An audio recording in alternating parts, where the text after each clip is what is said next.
have included both alpha channel and green screen versions. Let me show you how to use these motion elements in Premiere Pro. Open Premiere Pro. Here I have taken a full HD sequence. Let's import motion elements.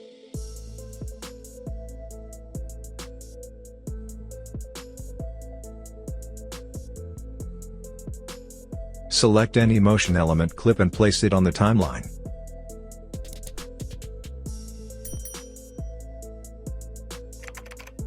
You can scale and position it from the effects control panel.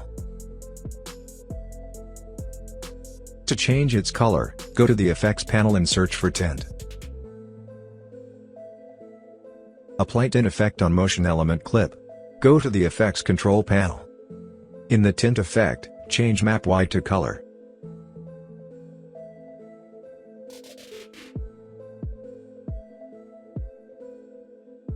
You can duplicate it and change its color. You can do the same with all motion elements. That's it. Thanks for watching.